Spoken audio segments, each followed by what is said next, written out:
Good morning student. आज मैं आपको व्याकरण पढ़ाने जा रही हूँ जिसका टॉपिक्स है विज्ञापन लेखन। विज्ञापन मतलब होता है प्रचार।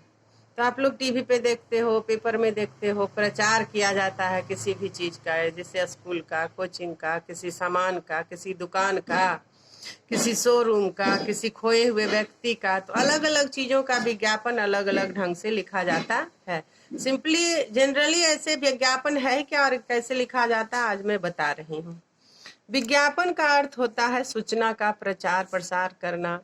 सरकार या अन्य सामाजिक संस्थाएं जैसे टीचर हुआ, कोई व्यापारी हुआ, कोई विद्यार्थी हुआ, कोई टिफिन हाउस खोला है, तो इसी को कहते हैं सामाजिक संस्था, अपनी सूचना विज्ञापन के माध्यम से यानी प्रचार के माध्यम से प्रसारित करता है।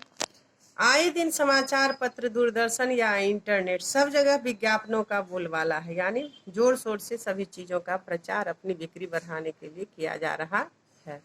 गलियों, बाजारों और दीवारों पर विज्ञापन ही विज्ञापन दिखाई देता है। विज्ञापन लिखने के मुख्य तथ्य निम्न प्रकार के होने चाहिए। तथ्य मतलब पॉइंट। तथ्य मतलब क्या होता है? पॉइंट, जिसको कि इंग्लिश में तुम लोग इजी समझ लेते हो। तो पॉइंट क्या क्या होना चाहिए? तो जिस चीज का प्रचार करना है हमको, उसका मूल विषय वस्तु लिखना है, फालतू बातें नहीं लिखनी है। विज्ञापन छोटा से छोटा होना चाहिए और महत्वपूर्ण, उसमें आकर्षक सेंटेंस होना चाहिए। भाषा रोचक, संक्षिप्त तथा आकर्षक होना चाहिए। विज्ञापन में एकाध प्रेरक वाक्य यानी लोगों को इम्प्रेस करने वाला कोई ऐसा वर्ड दो जिससे कि लोग लुभाए, उसकी ओर आकर्षित हो। जैसे उसमें क्या आकर्षक वाक्य क्या होना चाहिए, प्रेरक वाक्य क्या होना चाहिए? आज ही खरीदिए, सोचिए मत, जल्दी कीजिए, मौका मत चूकिए, ऐसा मौका बार बार नहीं आता। ये सब प्रचार के लिए, वह अपना प्रचार विज्ञापन को आकर्षित करने के लिए, लोगों को लुभाने के लिए ऐसा एक आध सेंटेंस अवश्य हर विज्ञापन में लिखना चाहिए। जैसे किसी चीज का सेल लगा है तो उसमें क्या लिखा रहता है? धमाका धमाका, समय सीमित है, इतने से इतने दिनों के लिए ये छूट है। ये सारी बातें प्रचार में बताया जाता है। सफलता की गारंटी, स्टॉक सीमित है, यानी इतने ही दिनों के लिए छूट और इतना ही सामान सीमित है। पहले आओ पहले पाओ, कुछ लोग लिखते हैं कि पहले 10 दिन तक खरीदारी पर 5,000 का छूट मिलेगा, 2,000 का कूपन मिलेगा, 1,000 का ऑफर मिलेगा। ऐसा बहुत सारा चीज दिया जाता है। तो विज्ञापन अगर हम लिखते हैं तो एक आध वाक्य ऐसा अवश्य लिखना चाहिए।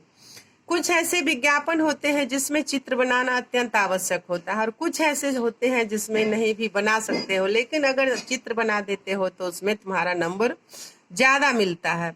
इसलिए विज्ञापन में अधिक से अधिक जब भी लिखो तो चित्र बनाने का प्रयास अवश्य करना चाहिए। जैसा भी चित्र बने, लेकिन चित्र बनाकर ही लिखना चाहिए।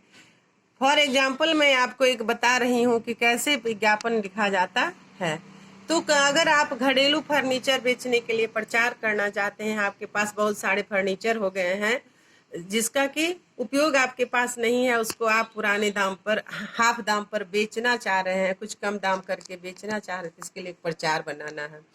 तो देखिए कहाँ फर्नीचर बेचने के लिए कौन सा एक दुकान है जहाँ की पुराना फर्नीचर खरीदा जाता है, बेचा जाता है?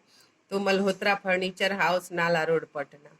ये हमने एक गोलाकार चित्र बना दिया और उसमें इसका नाम दे दिया, सेल सेल सेल। पुराना घरेलू फर्नीचर। तो पुराने घरेलू फर्नीचर में क्या क्या है? तो डाइनिंग टेबल है, पलंग है, अलमीरा है, और आपके पास और कुछ भी सामान हो, जैसे फ्रिज हो, गोदरेज हो, ये सारी चीजें अगर मतलब आप कुछ दे सकते हो एक्स्ट्रा उसमें। तो इस तरह से चित्र बना करके घरेलू फर्नीचर, ये किसी भी चीज का विज्ञापन बनाना थोड़ा अच्छा आकर्षक होता है। और यहाँ देख रहे हो एक आकर्षक वर्ड क्या हो गया? Sell sell sell. तो इस तरह से विज्ञापन अगर लिखते हैं तो उसमें कुछ ऐसा लोगों को लुभाने वाला एक सेंटेंस अवश्य होना चाहिए। तो आप लोग इसे याद रखोगे।